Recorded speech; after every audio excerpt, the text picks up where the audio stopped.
The smell of motor oil and burnt metal shavings, the ghosts of a 12-hour shift, still clung to my uniform as I finally pulled into my driveway. There's a certain kind of tired that settles deep in your bones after a day of wrestling with stubborn bolts and diagnosing engine whispers. It's a weariness that asks for only one thing: a quiet moment with something you love. For me, that something was waiting patiently behind a single garage door. My baby. My 1967 Camaro SS. A car I had spent 18 grueling, beautiful months rebuilding from a forgotten rust bucket into a piece of rolling perfection. This is a story about that car, but it's also about something much deeper. It's about what happens when someone tries to take not just what's yours, but who you are, and the extraordinary lengths you have to go to in order to reclaim your peace. It's a lesson in how to fight back, not with anger, but with something far more powerful: absolute, undeniable truth. I hit the garage remote, and the door groaned open with the sound of a waking giant.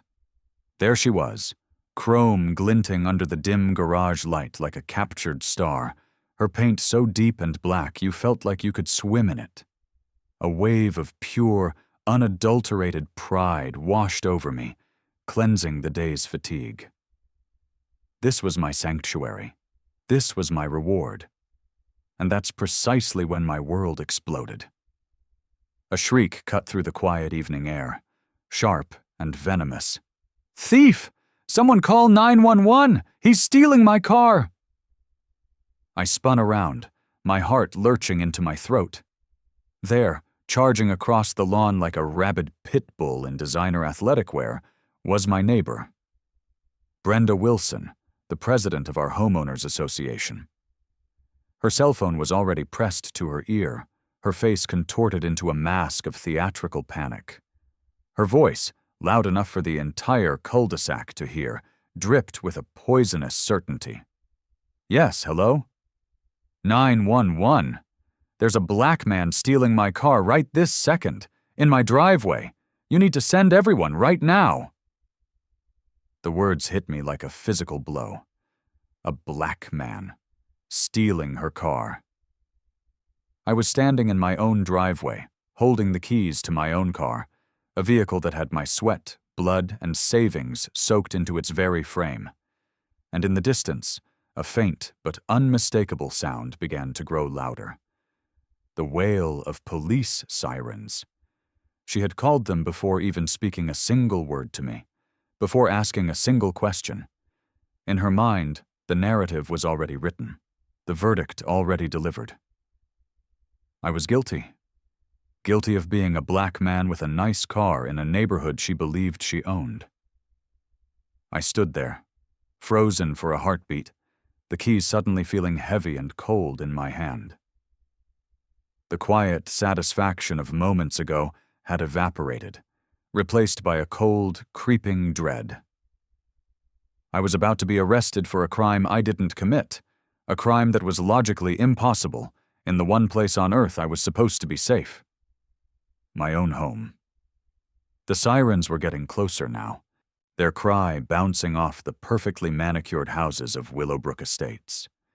And as those red and blue lights began to flash against my garage door, painting my beautiful Camaro in the colors of an emergency, a single, critical question burned through my shock. What do you do? What do you do when your neighbor decides to weaponize the police against you, simply because your reality doesn't fit their prejudice? Before we go any further, I want you to really think about that. Drop a flag emoji in the comments and let me know where you're watching from, because this particular brand of insanity knows no borders, and the lessons I'm about to share are universal. My name is Marcus Rodriguez, and cars are in my blood. I'm a third-generation mechanic, a trade passed down from my grandfather to my father, and from my father to me. For 60 years, the Rodriguez family has been the silent partner in this town's daily life, keeping its vehicles running, its people moving. We're the guys with grease permanently etched into the lines of our hands, a testament to a life of honest, tangible work. That work ethic is my inheritance, more valuable than any stock portfolio. Last spring, that inheritance was all I had left. My divorce was finalized, a messy affair prompted by my ex-wife's sudden, convenient discovery that the smell of motor oil wasn't as romantic as she once thought. I took what little I had from the sale of our house and bought a modest, unassuming home in Willowbrook Estates. On paper, it was the suburban dream, a middle-class HOA community where the lawns were all the perfect shade of green. The mailboxes stood in uniform precision, and everyone, as the real estate agent promised with a practiced smile, minded their own damn business. That promise, I would soon learn, was the biggest lie of all. The Camaro wasn't some flashy midlife crisis purchase. It was a lifeline. I found her at an estate sale 18 months ago, a rusted-out corpse that most people would have hauled to the scrapyard for a quick $30. She was a ghost of her former glory, her once proud lines obscured by decay. But I've spent my life looking past the surface, seeing the potential engine beneath the grime. Underneath all that rust, I saw the beating heart of pure American muscle, just waiting for someone to give it a chance to breathe again. $3,200 later, she was mine. Every weekend for the next year and a half became a sacred ritual, a personal resurrection project conducted in the quiet solitude of my garage. That car became my therapy. Rebuilding it piece by piece was like rebuilding myself. A new 350 small block engine, the heart of the beast. A rebuilt Turbo 400 transmission, its soul. A complete suspension overhaul, its bones. The paint job alone took 4 agonizing, meditative months of sanding, priming, and wet sanding until the Hugger orange finish was so flawless it could blind low-flying aircraft. And here's the first piece of advice I can give anyone for any situation in life. Document everything. I took photos of every single bolt, every gasket, every drop of sweat, initially for insurance purposes. I kept every single receipt, every invoice, every scrap of paper in a massive 3-ring binder that grew thicker than an old-school phone book. That binder became the car's Bible, its indisputable story.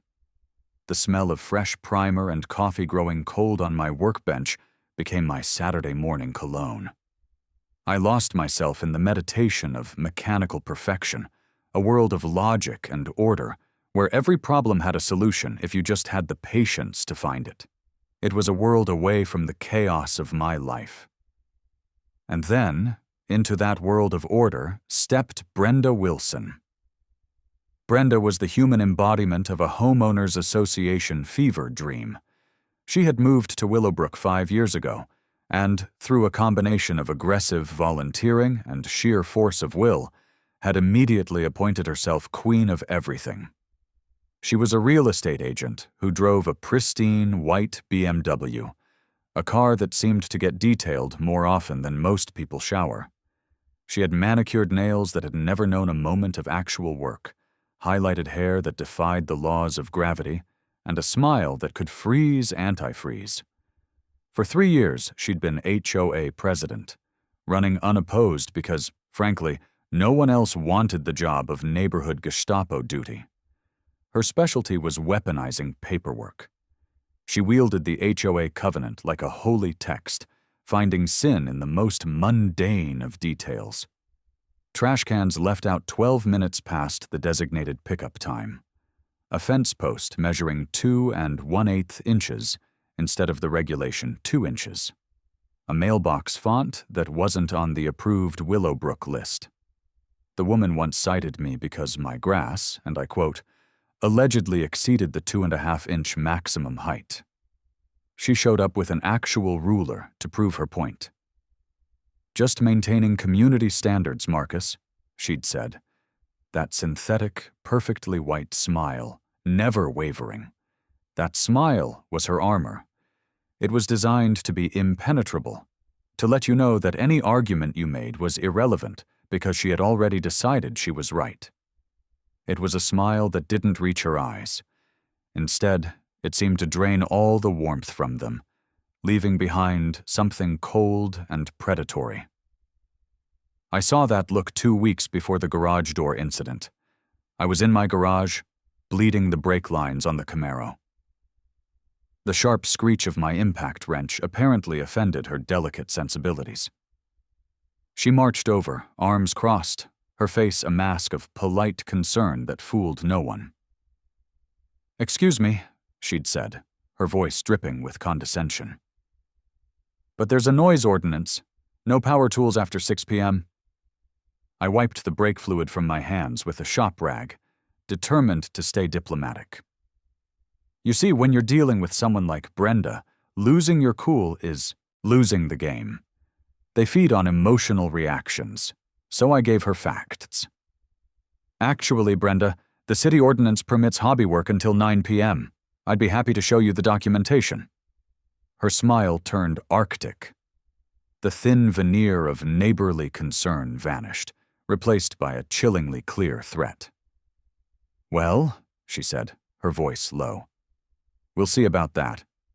This kind of industrial activity affects property values." The way she said industrial activity was meant to sting. She made it sound like I was running a meth lab in my garage, not lovingly restoring a piece of American history. It was a subtle but clear message. You, with your grease-stained hands and your loud tools, you don't belong here. I didn't know it then, but she had already declared war. I was just too busy minding my own business to see it. That's the danger with people like Brenda. They operate on a different frequency, one of perceived slights and manufactured drama, and by the time you're forced to tune in, you're already in the middle of their storm. The day everything truly exploded started with the low hum of forced fun, Brenda's monthly pool party extravaganza. It was a Saturday morning, and her backyard had transformed into a stage for the neighborhood wives to perform their lives. They sipped mimosas, their laughter a little too loud, pretending to care about each other's vacation photos from Cabo.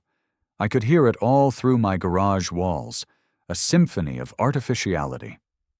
I was tuning the carburetor, lost in my work, when her voice cut through the chatter like fingernails on a chalkboard. "Oh, that's my new Camaro," she announced with the pride of a conquering hero. "I just bought it from a classic car dealer in Phoenix. $45,000, but totally worth it. They're shipping it next week." My socket wrench clattered to the concrete floor. My blood ran cold. Through a gap in the fence, I could see her, phone in hand, showing off pictures to a captive audience. Pictures of a car identical to mine, an orange 1967 Camaro SS. She was basking in their impressed oohs and ahs, accepting their congratulations like she had personally invented the internal combustion engine. I was stunned. It wasn't just a lie. It was a bizarre, elaborate fantasy. Why? What was the point? I shook my head, trying to dismiss it as just another one of Brenda's desperate plays for attention. That afternoon, needing to run to the auto parts store for brake fluid, I fired up my baby. The 350's rumble echoed off the cookie-cutter houses like a clap of mechanical thunder, deep, primal, and absolutely gorgeous. I backed out slowly, the sound a declaration of presence. When I returned an hour later, Brenda was standing in her driveway like a statue of suburban rage. Her arms were crossed, her face flushed, and she was staring at my car with the intensity of a hawk watching a field mouse. I gave a polite nod, the kind you give a neighbor you're trying to tolerate. She didn't respond. She just kept boring holes through my Camaro with those predator eyes. I now believe that in that moment, in her mind, a switch flipped. Her delusion, her little pool party lie, collided with my reality. And she chose the delusion. She must have spent that night online, building her fantasy brick by digital brick, finding dealer photos, convincing herself that somehow, some way, I had intercepted and stolen her imaginary purchase. By morning, she had transformed from an annoying neighbor into something far more dangerous, a Karen with a cause. So when those 2 patrol cars screeched into my driveway that evening, lights blazing, I knew my peaceful Saturday was officially over. 4 officers poured out of the cars, moving with a tactical urgency that suggested they were responding to an armed bank robbery, which, according to Brenda's Academy Award-worthy 911 performance, they were. Officer Rodriguez, a 20-year veteran with kind eyes and the patient demeanor of someone who had seen every flavor of neighborhood crazy, approached me. His hand was resting casually on his belt, a non-threatening posture, but his eyes were all business. His partner, a younger guy named Morgan who looked like he bench-pressed squad cars for cardio, flanked him, notebook at the ready. "Evening, sir," Rodriguez began, his voice calm. "We received a report about a stolen vehicle at this address." The sheer, unadulterated absurdity of the situation hit me like a brick to the forehead. I almost laughed. "Stolen vehicle, officer?" "This is my car. In my garage, at my house, that's like saying I stole my own refrigerator." And then, as if summoned by the drama, Brenda materialized beside the officers like a suburban poltergeist. She was still clutching her phone, her knuckles white. "That's him!" she screeched, pointing a perfectly manicured finger at me. "That's the car thief! I just bought that exact Camaro yesterday for $45,000.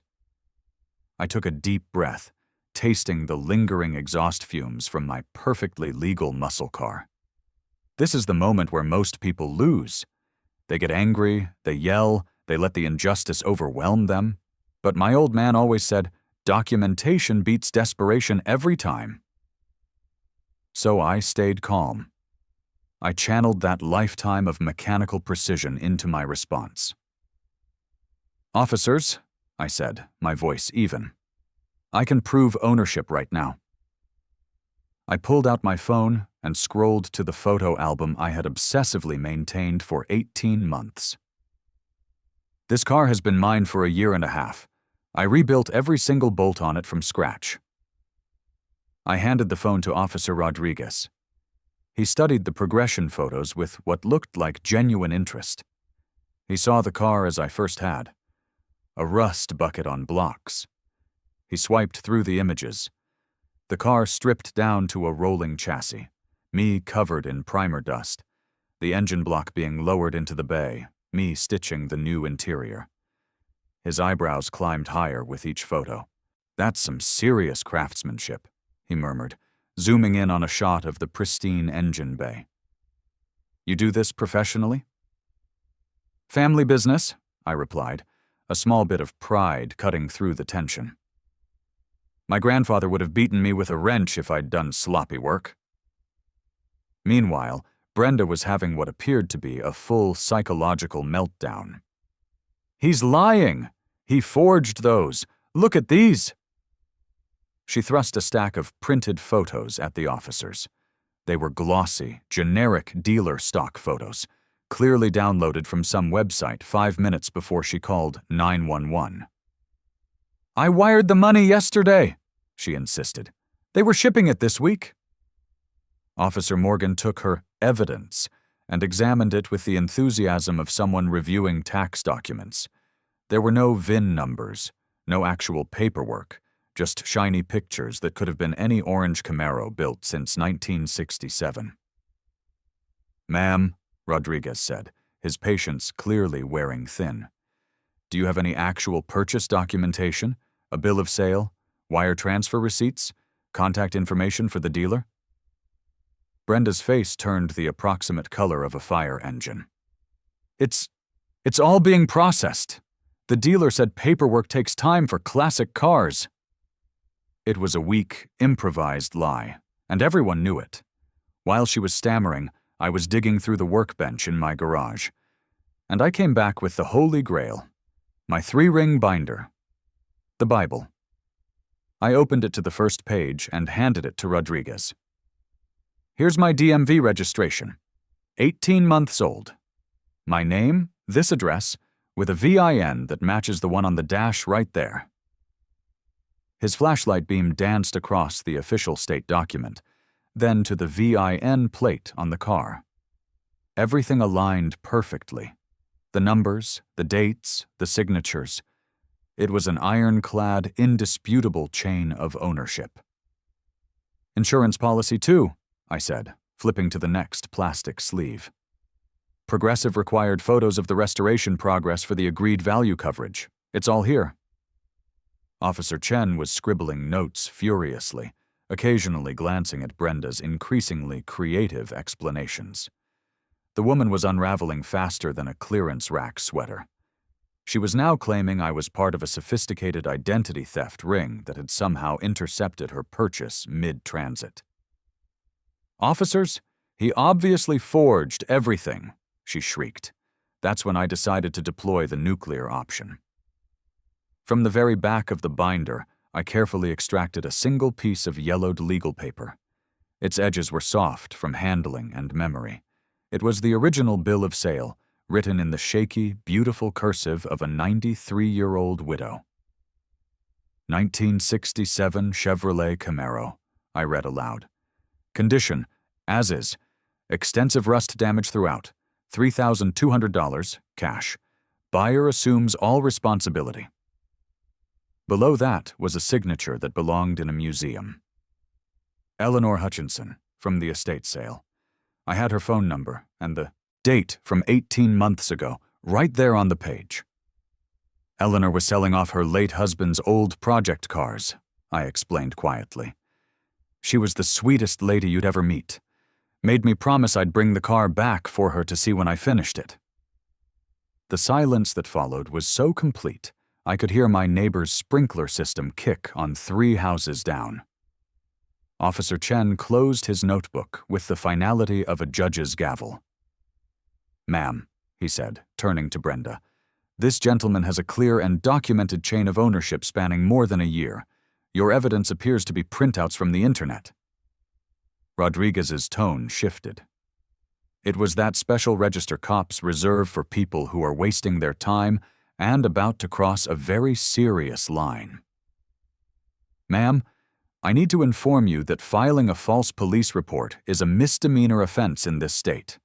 Knowingly providing false information to law enforcement can carry real jail time." The color drained from Brenda's face. The righteous indignation was gone, replaced by the pale, clammy look of someone who had just been caught.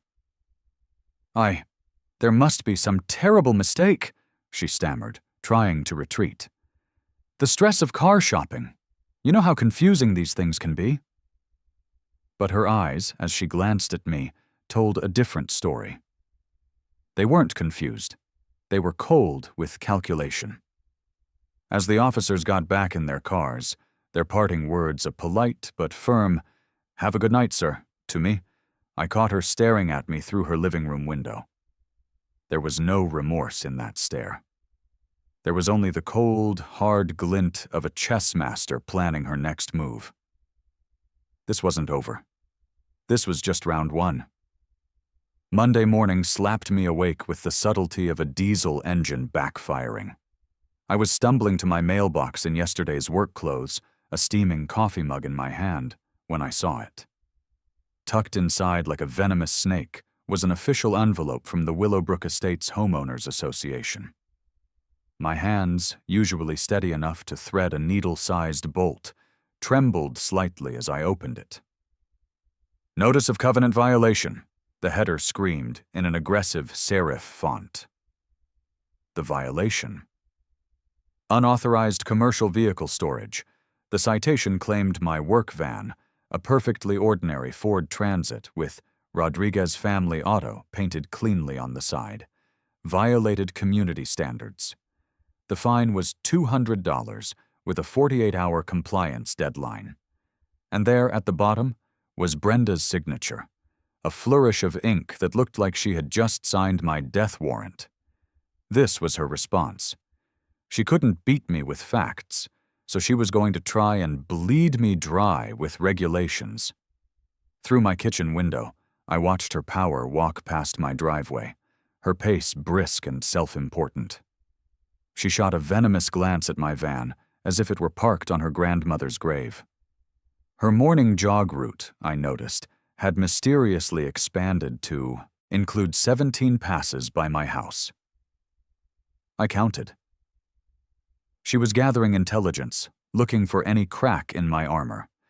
Here's what most homeowners don't realize, and what people like Brenda count on. An HOA's covenants and bylaws are an actual legal contract.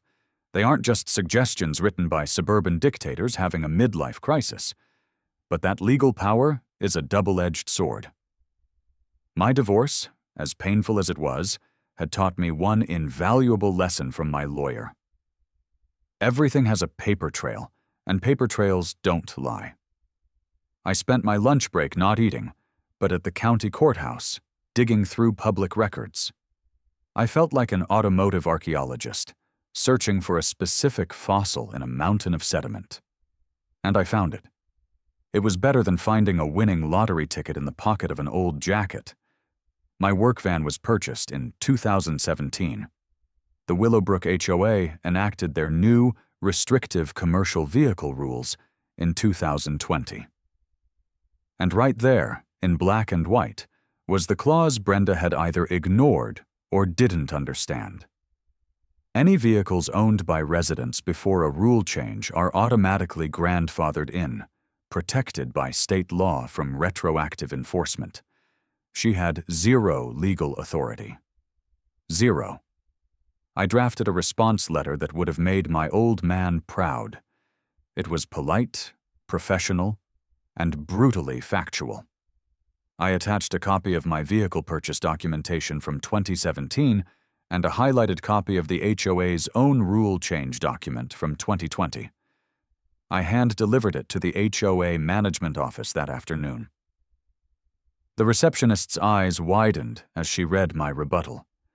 I could see the mental calculation happening behind her eyes as she realized how much trouble her Star Board member had just bought herself. "Oh dear," she whispered, looking up at me like she was watching a car accident in slow motion. "Mrs. Wilson isn't going to appreciate this development." She had that right. Brenda didn't appreciate being proven wrong. It was like a personal insult to her. By Wednesday, my mailbox had become her personal complaint distribution center. 3 more violation notices materialized like bad magic. Alleged oil stains on the driveway. I power wash my driveway monthly with the dedication of a monk. Excessive automotive odors from the garage. Apparently, the honest smell of WD-40 and determination now offended her delicate suburban sensibilities. And noise violations during hours I was legally permitted to work. The woman was carpet-bombing me with paperwork, hoping that one of her frivolous accusations would stick long enough to cause damage, to make my life so miserable that I would just give up. It was a classic bully tactic. Attrition. She thought she could wear me down. That's when I made the smartest investment of this entire war. I decided to fight paper with something better. Video. I went full Big Brother on my own property. I installed 4 high-definition security cameras at strategic points, covering my driveway, my garage entrance, and the property line between our houses. They all recorded 24/7 to cloud storage, with night vision so clear it could spot a mosquito landing on my mailbox. And the footage they captured revealed Brenda's new hobby, property line surveillance.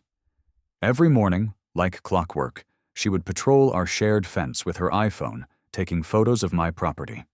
She had a collapsible yardstick, the kind architects use, and she was meticulously measuring distances, the distance of my trash can from the curb, the height of my hedges.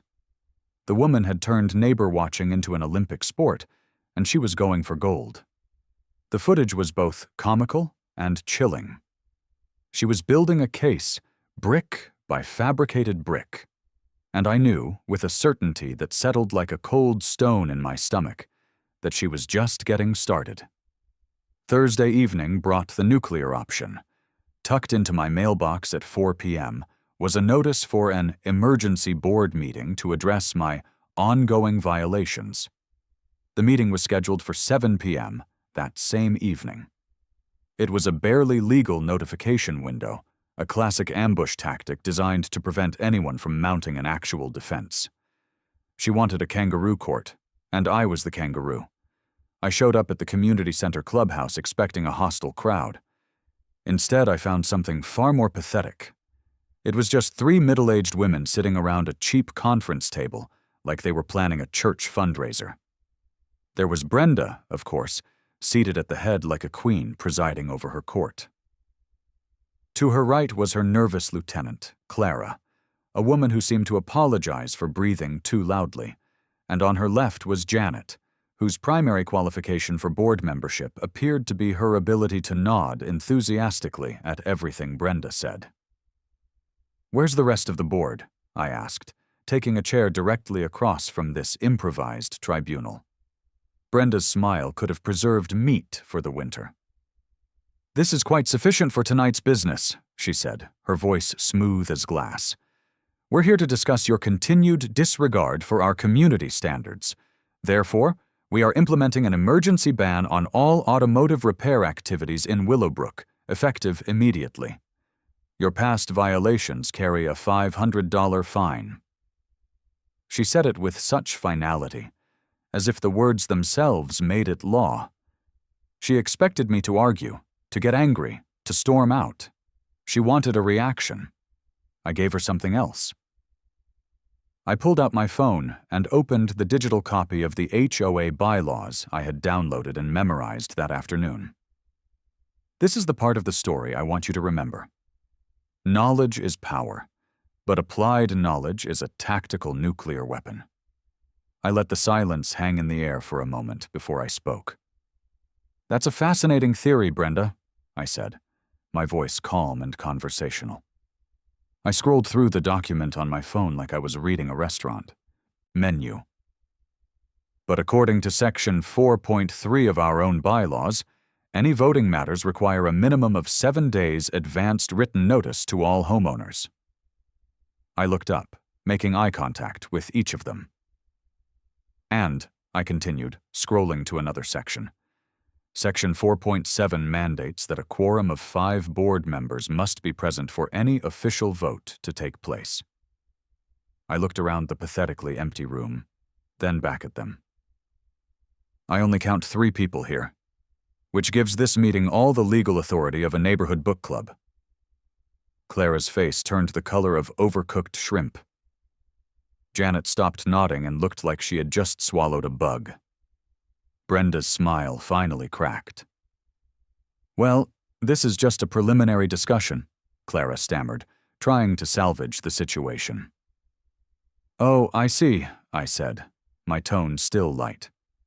"In that case, you should probably be aware of Section 2.9, which states that any board member participating in an invalid meeting that attempts to levy fines or create new rules can be held personally liable for any resulting legal challenges. I had spent 3 hours of my life I'll never get back on legal research websites, fueled by a pot of very strong coffee. It was worth every second to see the look on their faces. Personal liability. That was the magic word. Suddenly, this wasn't about vague community standards anymore. It was about their own money. Brenda's composure, the one she wore like a suit of armor, shattered like safety glass. Her face flushed a dangerous shade of red. "You think you're so smart, don't you?" she hissed, the mask of civility completely gone. "Coming into our neighborhood with your people and your activities." The venom in her voice could have stripped paint. "Your people." The quiet part was finally said out loud.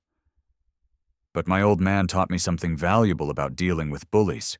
You stay calm, you stick to the facts, and you let crazy people hang themselves with their own rope." "I don't think I'm smart, Brenda," I replied, my voice dangerously quiet. "I think I'm a homeowner who actually reads the contracts he signs. It's a novel concept, I know." I stood up, pushed my chair in, and walked out of that clubhouse, leaving the three of them sitting there in stunned, furious silence.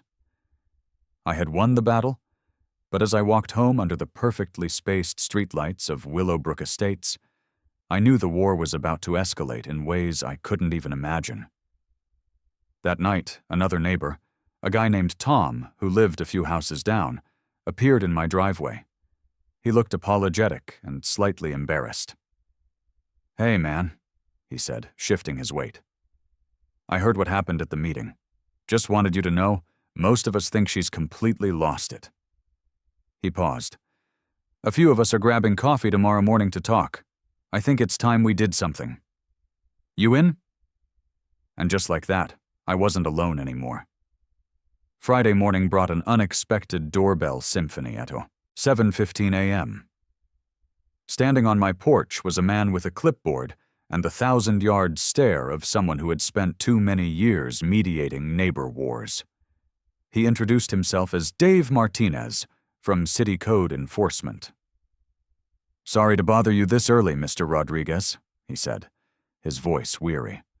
"We received an anonymous complaint about an unlicensed commercial auto repair business being run out of this address. Mind if I take a look?" Anonymous, I thought. I was certain I could guess the name of the complainant. "Not at all, Dave. Come on in," I said, leading him to the garage.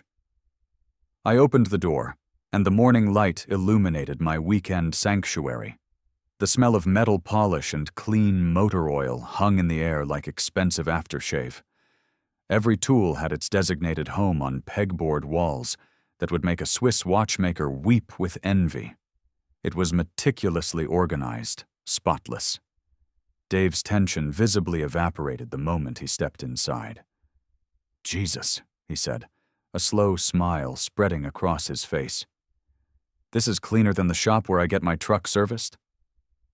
He ran his finger along my workbench, and it came up spotless. He looked at the Camaro, then back at the pristine space. "What do you do for work?" "I run my family's mechanic business over on Elm Street," I explained. This is pure hobby. Weekends only. No customers, no cash transactions." He nodded, scribbling notes on his clipboard while admiring my engine hoist setup. "The anonymous complainant claimed you were running an illegal business full-time, with customer vehicles coming and going at all hours." He shook his head. "I see zero evidence of any commercial activity here. You're absolutely golden." As Dave climbed back into his city truck, he paused with one foot on the running board and looked back at me. "Off the record," he said, lowering his voice. "I've been out to this neighborhood 4 times this month. Same anonymous voice every time, different complaint. That lady needs a hobby that doesn't involve my department." It was a small victory, but it was confirmation. Brenda was sloppy and she was predictable, but her next masterstroke was far more insidious. It arrived via certified mail, a formal complaint to my homeowner's insurance company. She had contacted Progressive directly, claiming my garage activities, my hobby, created an unacceptable fire hazard that threatened the entire neighborhood.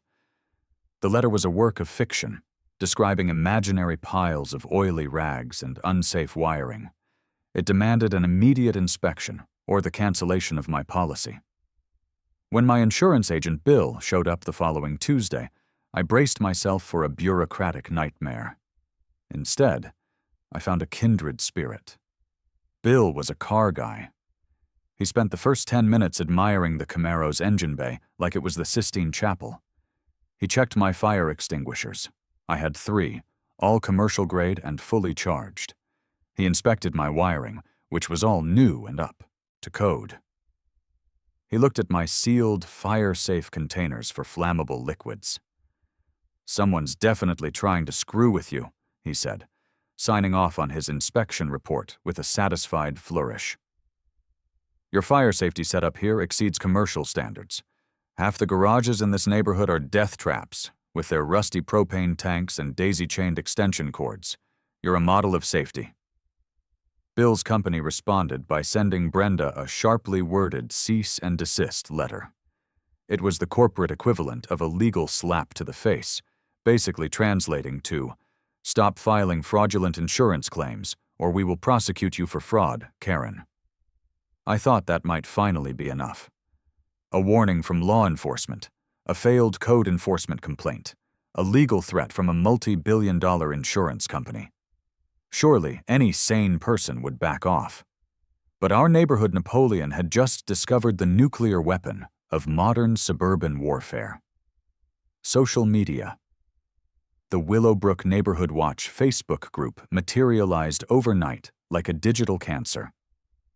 Brenda's inaugural post was a masterpiece of passive-aggressive propaganda. It featured zoomed-in, unflattering photos of my work van and the side of my garage, accompanied by prose that would make a dog whistle manufacturer proud. "Just so concerned about maintaining our beautiful community standards," she wrote, her words dripping with enough artificial sweetness to cause diabetes. "Some recent activities might be more appropriate for industrial zones, don't you think?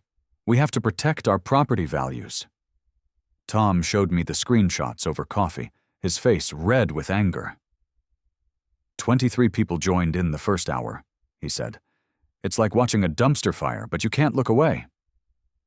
The comment section became a gladiatorial arena. Several neighbors, bless their hearts, jumped to my defense, sharing their own Brenda horror stories. Others lurked silently, probably calculating the social cost of opposing the HOA's reigning dictator. But Brenda's digital dictatorship imploded when she started deleting any comments that disagreed with her. Nothing ignites suburban fury quite like obvious censorship. The group fractured into warring factions, debating everything from free speech to property values. Then, Sunday morning brought the escalation I had been dreading. Scattered across the mouth of my driveway, positioned like metallic confetti, were 24 roofing nails. They were strategically placed to puncture unwary tires. My security cameras, my best investment, captured the perpetrator at 2 a.m. The figure was cloaked in a dark hoodie, moving with the nervous, twitchy energy of someone committing their first real felony. The footage was grainy, but that distinctive, quick-step march was familiar. It was the same power walk I'd seen her take past my house 17 times in one day. Brenda walked like she was perpetually late for an argument she was determined to win. Officer Morgan, the younger cop from the first night, treated my police report with the appropriate seriousness, especially when I laid out the escalating timeline of harassment. "This is a classic intimidation pattern," he observed, carefully photographing the nails as evidence. "Document everything. Keep backing up that camera footage. These cases tend to simmer for months, and then they explode into arrests very quickly." While obsessively reviewing the camera footage from the past week, I spotted something that made my coffee go cold. Brenda's morning surveillance missions had become more detailed. She wasn't just taking pictures anymore. She was walking our property line with her phone held up, seemingly measuring distances, photographing angles, mapping out my property. This wasn't just random harassment. This was military-grade reconnaissance for some larger operation. I just didn't know what it was yet. Wednesday's mail delivered the answer. It was an anonymous letter, printed on generic paper, with no return address. The message was 4 simple, chilling words. "Your kind doesn't belong here. Leave." It wasn't signed, but I didn't need a signature. My divorce lawyer had taught me a thing or two about document analysis. I held the letter up to the light next to one of Brenda's official HOA violation notices. The paper stock, the faint watermark, the unique toner signature from the printer, they were a perfect match. A detective from the local precinct was now assigned to my growing case file. She examined the letter with a grim, professional interest.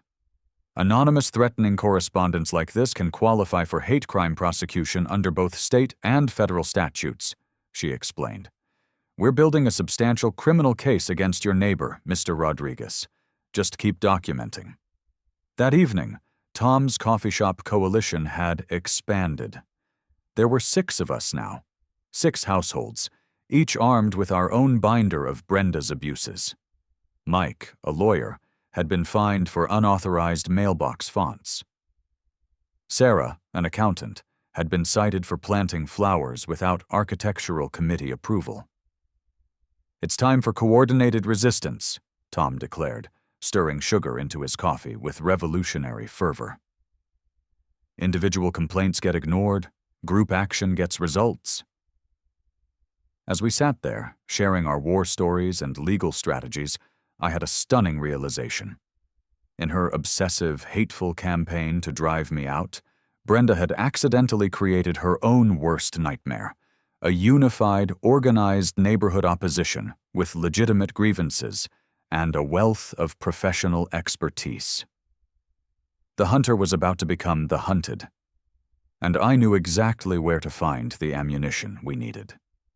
Friday afternoon found me in the basement of the county courthouse.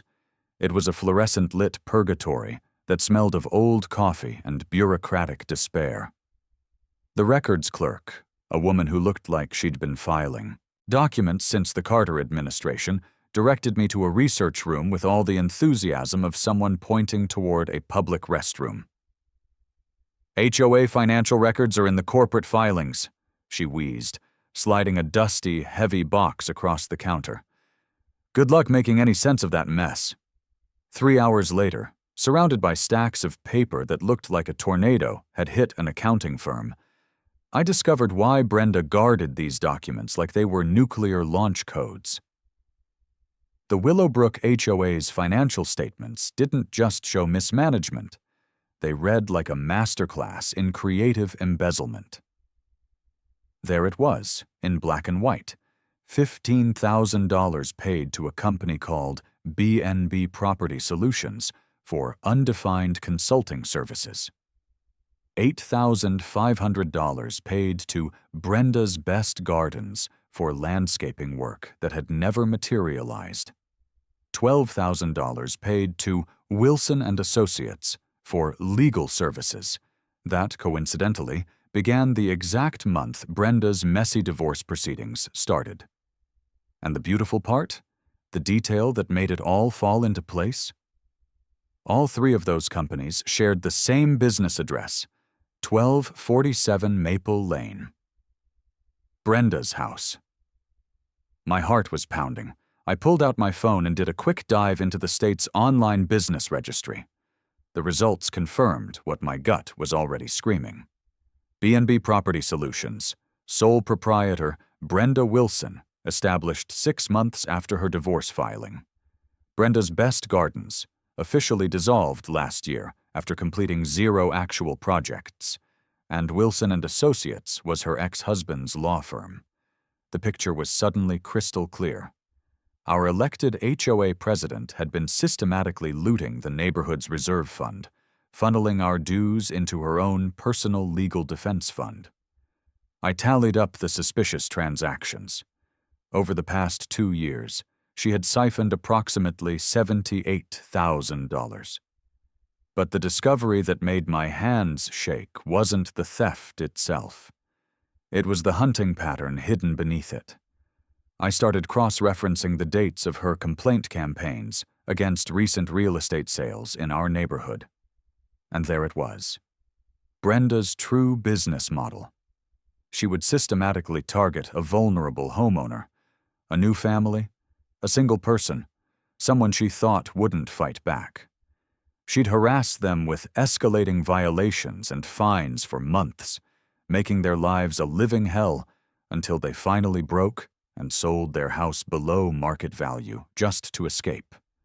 Then, as a real estate agent, she would use her license to facilitate a quick sale to one of her investor contacts. She was getting a double commission. Plus, I suspected kickbacks from the grateful buyers who were picking up distressed properties on the cheap.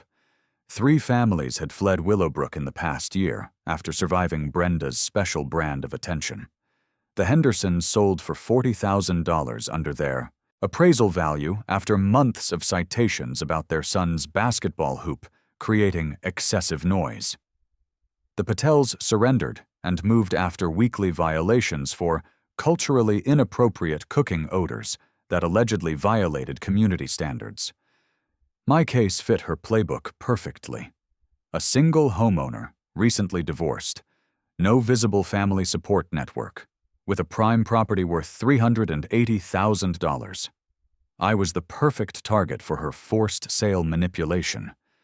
The final nuclear revelation was buried in a stack of foreclosure notices for properties within the HOA.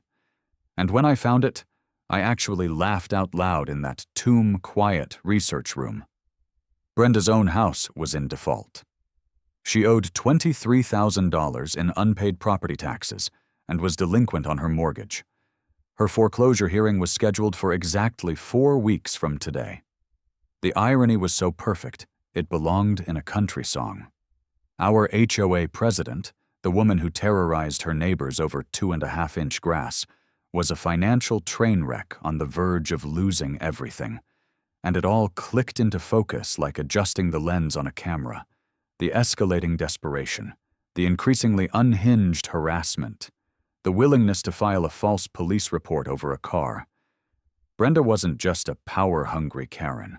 She was a cornered animal, facing complete financial obliteration. And I, with my valuable property, represented her last-ditch, desperate chance at a major commission before the bank seized everything. The Camaro incident had just been the excuse she needed to accelerate her timeline. I began photocopying everything, my hands trembling slightly with adrenaline as the machine hummed through page after page of evidence. It cost me $17 in copies to document my neighbor's criminal enterprise. It was the best money I had ever spent. Walking back to my truck in the courthouse parking lot, the setting sun casting long shadows, I pulled out my phone and called Tom. My voice was steady, but my heart was racing. "Tom," I said, "are you sitting down?" Because what I just found changes everything. The war was about to shift from survival to offense, and Brenda had absolutely no idea the trap was closing around her. Saturday morning transformed Tom's garage from a suburban workshop into the mission control for Operation Takedown Karen. The air smelled of a potent cocktail, fresh coffee, old motor oil, and the sweet, sweet scent of impending justice. As our motley crew of suburban rebels gathered around a rickety folding table, I realized Tom had assembled what I could only describe as the Avengers of neighborhood warfare. There was Sarah Morgan, the forensic accountant who had been cited for her flowers. She could spot embezzlement like a bloodhound tracking bacon. There was Mike Patterson, the semi-retired corporate lawyer who Brenda had fined for his mailbox. His idea of a good time was destroying people in depositions.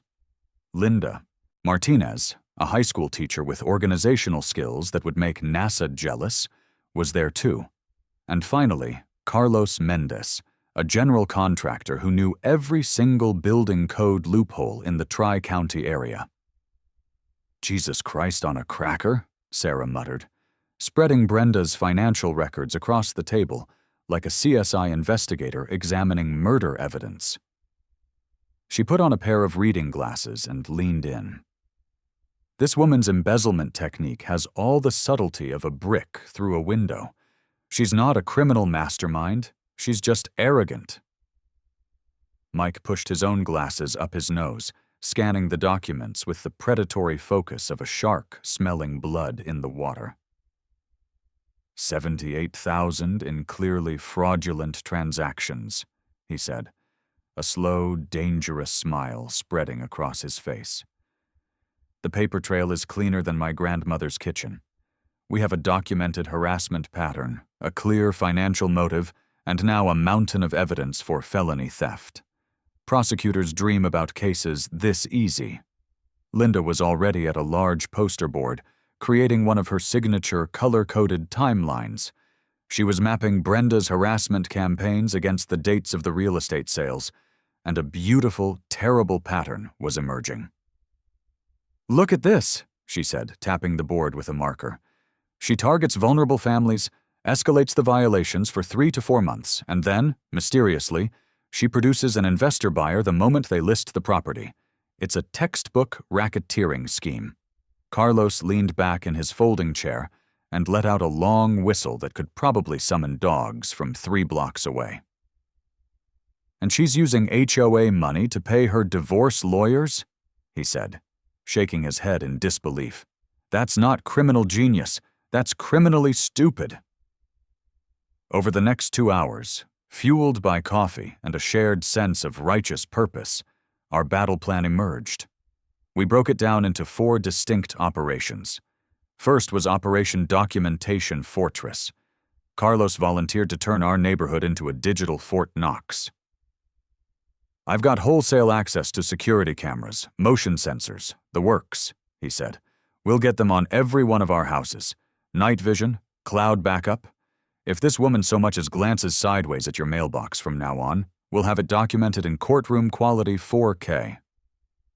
Linda, in full teacher mode, had already designed standardized incident report forms. "Dates, times, witnesses, photographs, police report numbers," she instructed, handing them out. "From now on, we document every single interaction. We're building a case file so airtight it could survive a nuclear blast." Next was Operation Legal Annihilation. Mike explained HOA corporate governance like he was describing his favorite hobby, which it apparently was. "Board members have a fiduciary duty under state law," he explained, his eyes gleaming. "That means they have a legal responsibility to act in the best interests of the homeowners. Every fraudulent transaction she approved creates personal liability. She's not just stealing from the HOA, she's destroying her own legal protection. She pierced the corporate veil." The annual HOA board elections were just 4 weeks away, perfectly timed for maximum damage. Tom, Sarah, and Mike would run for the 3 open board positions, flipping control of the HOA from Brenda's rubber stamp committee to our justice coalition. "The criminal complaint gets filed on Tuesday," Mike continued, organizing my police reports with the satisfaction of someone solving a complex crossword puzzle. "We're going in with everything: embezzlement, harassment, filing false police reports, witness intimidation. She's looking at a felony buffet." The third part of the plan was Operation Public Humiliation. Linda, our propaganda minister, would lead the charge. "We'll do a door-to-door information campaign," she said. "Professionally designed flyers that clearly and simply explain the theft. A coordinated social media exposure. We make Brenda's crimes the topic of everybody's dinner table conversation." The financial impact was what would really ignite the neighborhood.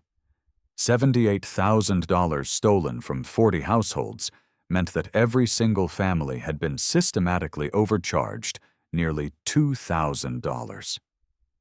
When the soccer moms on this street discover that their HOA president has been picking their pockets to pay for her divorce, Linda said with a grim smile, "a suburban revolution will happen, and it will happen fast." Finally, we had our psychological warfare strategy. It was elegantly simple. We would let Brenda think she was winning. I would maintain my normal routines, appear oblivious to her larger schemes, and allow her growing desperation to generate even more prosecutable evidence for our case file. "It's a classic rope-a-dope," Mike explained, with the satisfaction of a man who had spent decades destroying opponents in courtrooms. "Let her exhaust herself throwing wild punches while we calmly document every single missed swing. Her own paranoia will be our greatest asset." The timeline of it all was pure poetry. Brenda's foreclosure hearing was in 3 weeks. Our independent audit results would be back in 2 weeks. The board elections were in 4 weeks. It was a perfect storm of multiple disasters, all scheduled to arrive on her doorstep simultaneously, like a perfectly choreographed demolition. Sarah had already contacted Channel 7's investigative pitbull, Janet Mills. a local reporter who had built her Emmy collection by exposing suburban corruption. HOA fraud stories generate massive ratings, Sarah said. She's practically drooling to cover this train wreck. And Mike had discovered the final nail for Brenda's professional coffin. Her real estate license was up for renewal in 6 weeks, a process that required a full criminal background disclosure. A felony fraud. Conviction means an automatic, permanent revocation of her license, he said, with the warm satisfaction of someone describing a perfect sunset. Complete career obliteration. Financial ruin plus professional destruction equals total annihilation. As our suburban war council dispersed, Tom grabbed my shoulder. There was a look of genuine respect in his eyes. 2 months ago, you were just the quiet mechanic who minded his own business, he said. Now you're commanding a neighborhood revolution. I surveyed the evidence walls, the battle plans, the coalition schedules spread across his garage. The transformation from an isolated target to a resistance leader felt surreal, like discovering you could fly after being told your whole life you could only walk. Sometimes, I replied, a new sense of confidence settling in my chest. Bullies just pick the wrong victim. Brenda was about to learn that lesson, the hard way. The trap was baited, loaded, and perfectly positioned. Now, all we had to do was wait for our cornered predator to trigger her own destruction.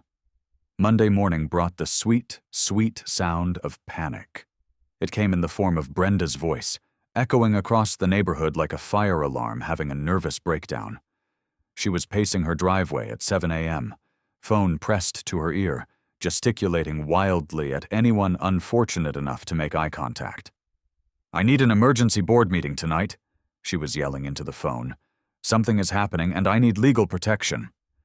Through my kitchen window, I watched her attempt to rally her rapidly shrinking support base. Clara shuffled over reluctantly, looking like she'd rather be getting a root canal. Janet followed a few minutes later, but even from a distance, I could see the doubt creeping into their body language. The rats were thinking about leaving the sinking ship. The emergency assessment notice appeared in every mailbox by noon. $500 per household, it demanded, for an immediate legal defense fund to protect the HOA against outside agitators attempting to destabilize community governance. The letter was a work of art, claiming that I was threatening to sue the entire HOA and that this money was needed to hire attorneys to fight me. It was a desperate, transparent cash grab. What Brenda didn't know was that Tom had attended her pathetic 3-person emergency meeting, hidden in the community center parking lot, with a high-quality digital recorder that picked up every desperate, incriminating word. When Tom played the audio for me later, Brenda's voice crackled through the speaker, thin and panicked. They're investigating our finances, she was saying. I don't know how much they know, but we need to control the narrative before this gets out of hand. Clara's nervous response was barely audible. Brenda, maybe we should just... No, Brenda snapped. I have worked too hard building this community to let them destroy everything. If I have. To leave town, fine. But I am not going down alone. Mike's predatory grin when he heard that recording could have powered the neighborhood streetlights for a week. Conspiracy, admission of guilt, intent to flee. He ticked off on his fingers. It's a gift. Wednesday night brought Brenda's first act of genuine, unadulterated desperation. Vandalism, with a side of spectacular stupidity. My security cameras caught her sneaking around my property at 2:47 a.m. She was dressed like a suburban ninja in black yoga pants and a dark hoodie that fooled absolutely no one. She'd brought a toolkit of petty revenge, a knife for slashing tires, a can of spray paint, and what appeared to be small, new containers of motor oil that she began staging behind my garage. The plan was obviously to create fake evidence of environmental violations. But Brenda had never been accused of being a criminal genius. The beautiful part was that she spent 15 minutes meticulously positioning her fake evidence while standing directly under my motion-activated floodlight, which had bathed her in brilliant, revealing light. The cameras captured crystal-clear footage of her face, her BMW's license plate parked down the street, and her pathetic attempt at frame-up artistry. Thursday morning's code enforcement visit was, therefore, her most spectacular failure yet. The inspector, a different one this time, found the planted oil containers immediately. They still had the Home Depot price stickers on them. When he pointed out that fresh, unopened motor oil doesn't constitute an environmental violation anyway, Brenda's story collapsed faster than a house of cards in a hurricane. "Ma'am," the inspector said, his voice heavy with barely concealed irritation. "Filing a false environmental report is a federal offense. I am documenting this fraudulent complaint and forwarding it to our fraud investigation unit." Brenda's social media meltdown began that afternoon. It continued through the weekend like a digital dumpster fire that nobody could look away from. The Willowbrook Neighborhood Watch Facebook group became her personal therapy session, complete with increasingly unhinged rants about outside agitators and property value destruction. Her 2 a.m. post on Friday was a masterpiece of self-incrimination.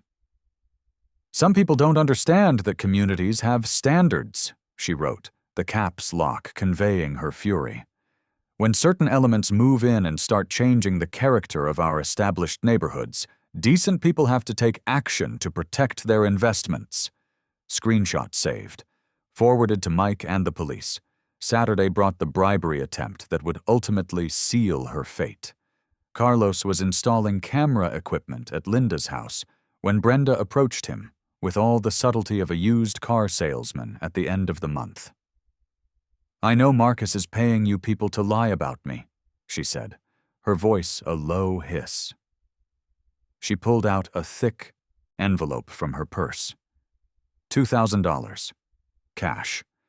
"If you forget about those security cameras and stop helping him with this harassment campaign."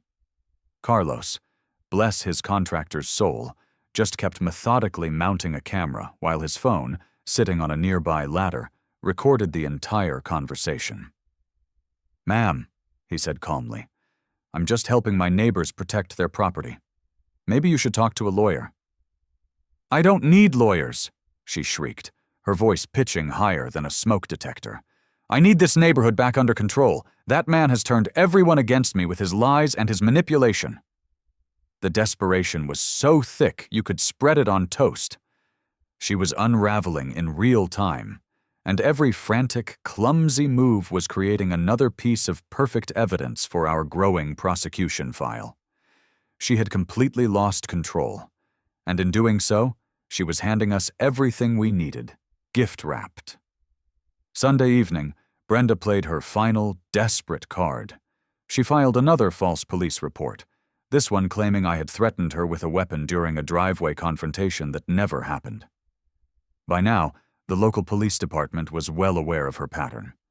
The responding officers, including my old friend Officer Morgan, found me in my garage, covered in grease, helping Tom replace the transmission on his old pickup truck. There were 3 witnesses present. Officer Morgan's patience, it was clear, had officially evaporated into the ether. He walked across the street to Brenda's house, and while I couldn't hear the words, the stern tone and the angry, pointed finger told the whole story. He came back a few minutes later, shaking his head. "Ma'am, this is your 4th false report in 2 weeks, he told me he'd said to her. "You're looking at multiple charges. I strongly suggest you stop calling 911 unless you have a real emergency." The preliminary audit results arrived in our inboxes on Monday via Sarah's encrypted email. The numbers were even worse than our original estimates. Brenda hadn't just stolen $78,000. She had been systematically overcharging every single household for phantom services, tree trimming that never happened, pool chemicals that were never purchased, while pocketing the excess. The total theft, Sarah calculated, was approximately $96,000 over 30 months. Our neighborhood dictator wasn't just broke and desperate. She was a career criminal who had finally run out of victims and time. The endgame was accelerating beyond our wildest projections, and Brenda, in her panic, was doing all the heavy lifting for us. But it was the break-in on Tuesday night that became the stuff of legend. It was the kind of criminal masterpiece that would make the Three Stooges proud. At 2:33 a.m., while normal people were dreaming about vacation destinations or winning lottery numbers, Brenda was living her best burglar life at the HOA management office. The security footage, which we later obtained through a subpoena, looked like a rejected scene from a heist movie written by someone who had never actually committed a crime. There was our suburban Napoleon, using a stolen master key with all the stealth of a rhinoceros in tap shoes. There she was, frantically feeding financial documents into an industrial shredder, like she was trying to make the world's most expensive confetti. She had no idea the office was equipped with a silent alarm, and that her key entry after hours had already triggered it. Officer Rodriguez arrived to find her elbow-deep in evidence destruction, surrounded by a snowstorm of shredded paper that used to be the HOA's financial records. "Ma'am," Rodriguez's voice commanded in the video, calm and authoritative. "Step away from the shredder and put your hands where I can see them." He probably wondered how his Tuesday night shift had turned into amateur hour at the crime academy. Brenda's response was pure, unadulterated daytime television gold. She burst into tears.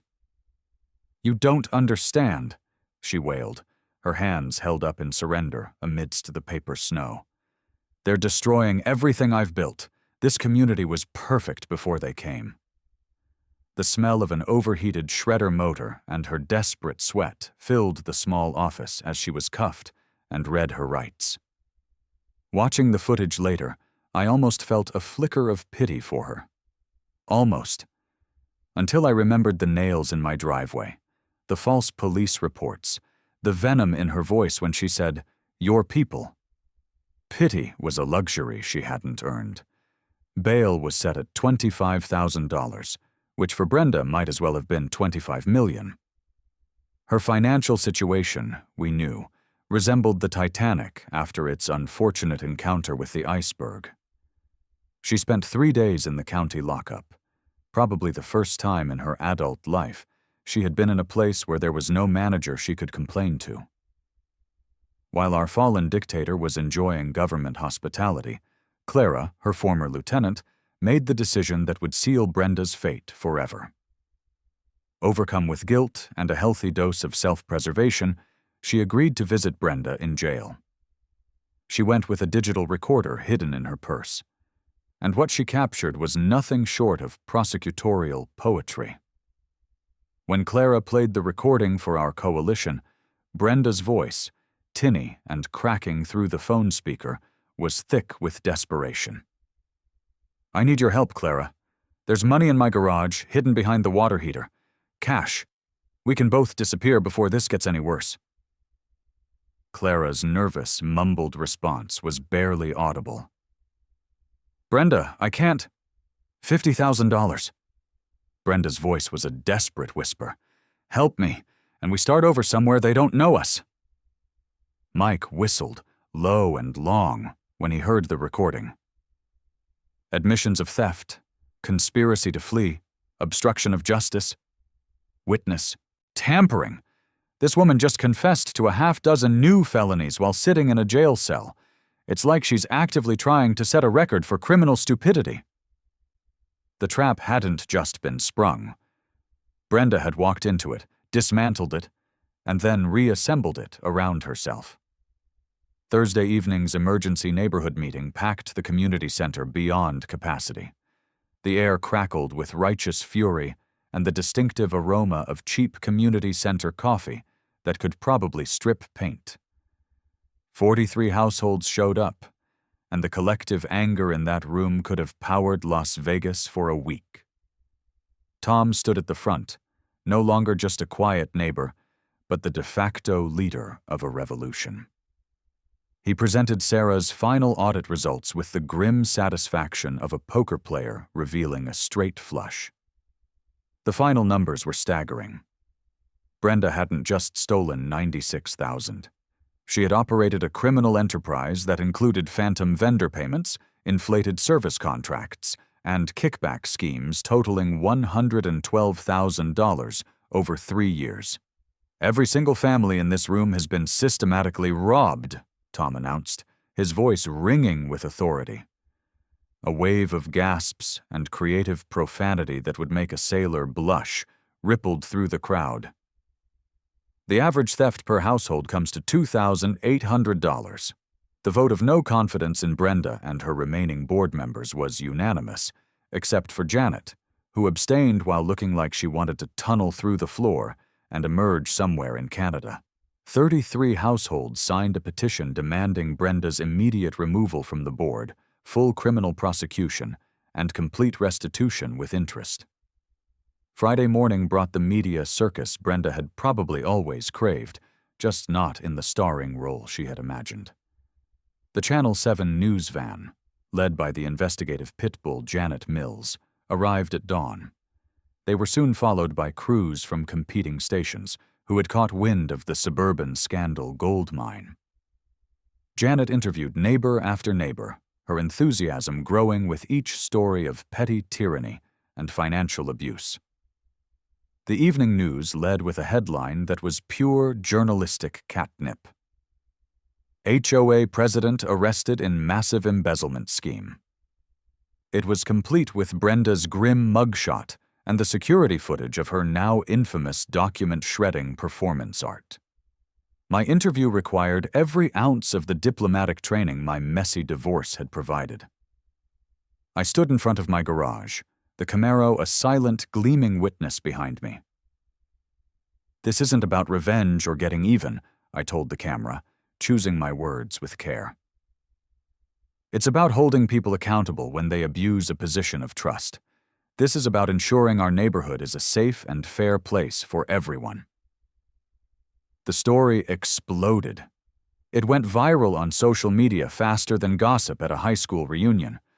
The hashtag number HOAKAREN was trending nationally within hours, with thousands of people sharing their own nightmare HOA stories and celebrating our neighborhood's David versus Goliath victory. Brenda's real estate career disintegrated in spectacular fashion. Her brokerage suspended her license immediately. Past clients began filing complaints about suspicious transactions they now viewed in a new light. Her professional reputation became more toxic than nuclear waste. The foreclosure auction for her house proceeded without drama. It sold for $280,000, a full $70,000 below market value. It turns out that active criminal investigations and a permanent media encampment on your front lawn tend to discourage potential bidders. Saturday brought her final pathetic act of self-destruction. At 3 a.m., she posted a rambling, tearful confession video to Facebook from wherever she was staying. Sobbing into her phone's camera, her mascara running down her cheeks like abstract art, she blamed everyone and everything except herself for the consequences of her own criminal choices. "I was just trying to protect our community," she wailed to the uncaring void of the internet. "Sometimes good people have to make hard decisions to maintain standards." The comment section became a digital firing squad, as neighbors, now united and emboldened, shared years of accumulated grievances. The video disappeared within hours, but screenshots, as they say, are forever. Our suburban tyrant's reign of terror was officially, finally, over. The sentencing hearing on a crisp Thursday morning felt like the season finale of the world's most satisfying reality show. The courthouse parking lot resembled a neighborhood reunion with over 40 residents carpooling, a grimly cheerful army assembling for one last battle. Judge Patricia Hernandez's courtroom was packed beyond capacity. Every pew was filled with faces I had come to know as allies, as friends. The air was thick with nervous energy and the collective anticipation of people who had waited far too long for justice. Brenda sat at the defendant's table, in a standard-issue orange jumpsuit that clashed spectacularly with her fake blonde highlights. She looked like a deflated balloon animal, a shrunken, pathetic version of the woman who had once terrorized our neighborhood with the authority of a clipboard. When Judge Hernandez called for victim impact statements, I stood first. My heart was hammering against my ribs like it was trying to escape, but my voice, when I spoke, was steadier than I expected. "Your Honor," I began, looking not at the judge, but at the jury of my neighbors. This case started with a woman calling 911 because I opened my own garage door. But it was never really about a car. It was about power, control, and what happens when someone in a position of authority decides they are above the law. I described the escalating harassment, the fake police, reports, the systematic theft that had robbed every family of their hard-earned money. But mostly, I talked about fear, the way Brenda had weaponized the rules to make people feel afraid and unwelcome in their own homes. "She didn't just steal our money," I continued, finally turning to make eye contact with Brenda, who refused to look at me. "She stole our peace of mind. She stole our sense of community. She stole our belief that neighbors are supposed to look out for each other, not prey on each other." Tom spoke next, then Sarah, then Linda. One by one, my neighbors stood and told their stories. When it was Brenda's turn, her overworked public defender launched into a performance worthy of community theater, citing mental health struggles, divorce trauma, and financial pressure. Every excuse except personal responsibility for a years-long criminal campaign. Brenda finally stood to address the court herself, and what came out was pure, undiluted audacity wrapped in crocodile tears. "I never meant to hurt anyone," she sobbed, dabbing at her dry eyes with a tissue. "This community meant everything to me. I was just trying to protect property values." The collective eye roll in the courtroom was practically audible. Judge Hernandez had clearly heard enough. Her face was a mask of cold fury. "Ms. Wilson," she began, her voice cutting through the silence like a razor. "In 30 years on this bench, I have rarely encountered such a systematic, arrogant, and malicious abuse of fiduciary responsibility, combined with racial harassment and criminal intimidation." She paused, studying Brenda with the expression of someone examining an interesting but repulsive insect specimen. "You held a position of trust, and you used it to steal from the very people who elected you. You targeted a minority homeowner with false police reports that could have easily resulted in tragedy. You destroyed evidence, you attempted to flee jurisdiction, and even now you refuse to accept any meaningful responsibility for your crimes." The judge's voice rose with finality. "This court sentences you to 4 years in state prison, full restitution of $112,000 plus court costs, and 5 years of supervised probation following your release." The gavel came down like a clap of thunder, and the courtroom erupted. It wasn't just applause, it was a roar of relief, of vindication, of justice finally served. It was the sound of a community taking its power back. As Brenda was led away in shackles, she finally looked back at our section of the courtroom. Her face wasn't filled with remorse or apology. It was pure, concentrated hatred for the people who had dared to hold her accountable. Outside, on the courthouse steps, with cameras rolling and neighbors hugging and celebrating, a reporter thrust a microphone in my face. "Mr. Rodriguez, what would you tell other homeowners who might be dealing with HOA abuse?" I thought about everything we had been through.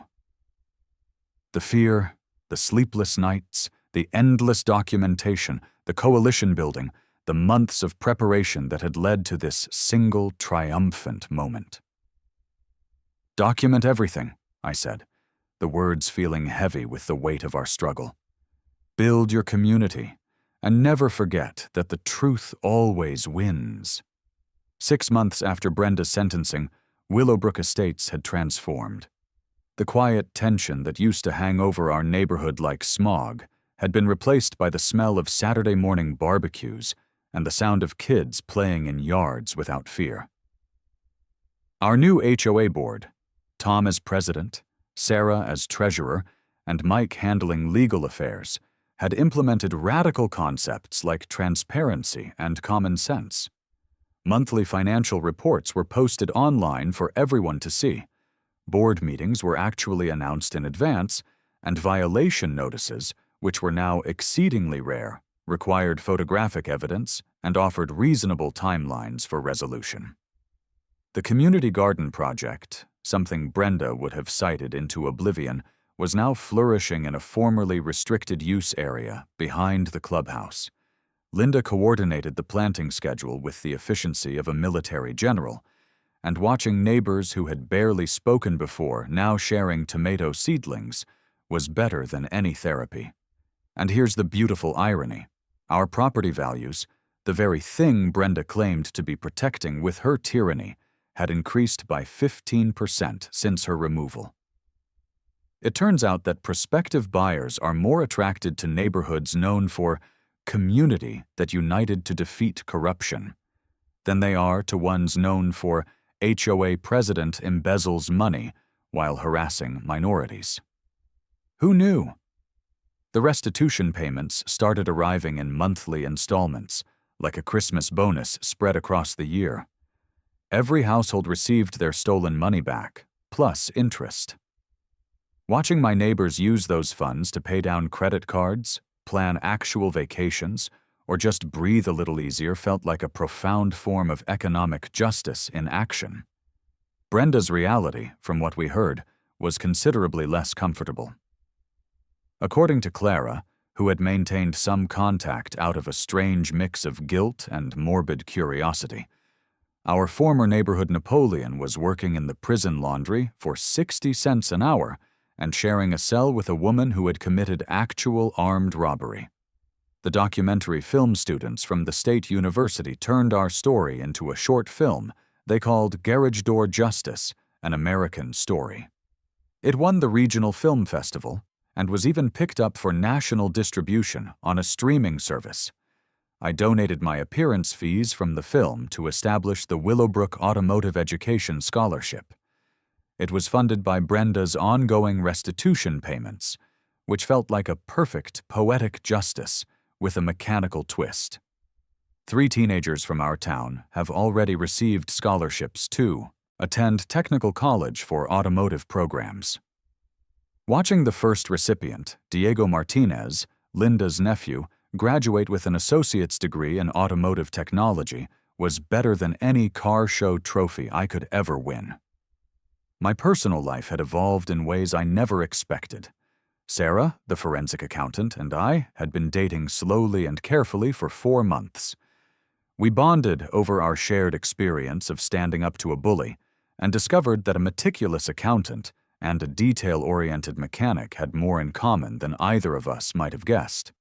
The Camaro that started this whole saga was now something of a local celebrity, featured in classic car magazines as the car that defeated an HOA Karen. I received several generous offers to sell it, but some things aren't for sale. You can't put a price on a vehicle that accidentally became a symbol of standing up to institutional racism and suburban tyranny. The legal precedent our case established was now being cited in HOA fraud prosecutions across 3 states. Mike had been invited to speak at legal conferences about fiduciary duty violations, and our documentation methods were being taught in community organizing workshops nationwide. The state legislature even passed a new law, unofficially nicknamed the Willowbrook Act, requiring mandatory annual third-party financial audits for all HOAs, with budgets over $50,000. The bill signing ceremony included photos with the governor. But the real victory was knowing that other neighborhoods wouldn't have to go through what we had survived to get justice. As I work in my garage now, I can hear Tom's lawnmower running a few houses down and smell Linda's weekend baking project drifting through my open windows. These are the sounds of a healthy community, of productive activity and voluntary cooperation. These are the sounds of people choosing to help each other instead of tearing each other down.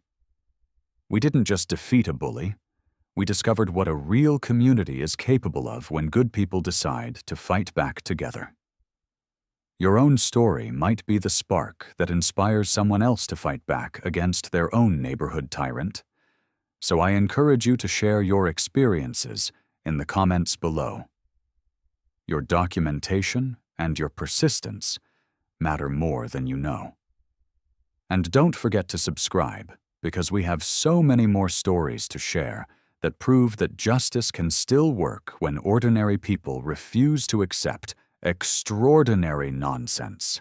Next week, we'll look at a case where a Karen tries to steal a military veteran's service dog and learns a very expensive lesson about federal crimes, the hard way.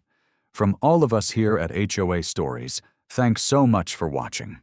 If you enjoyed seeing neighbors stand their ground and karma finally catch up, smash that like button and let us know your thoughts. We'll see you in the next one.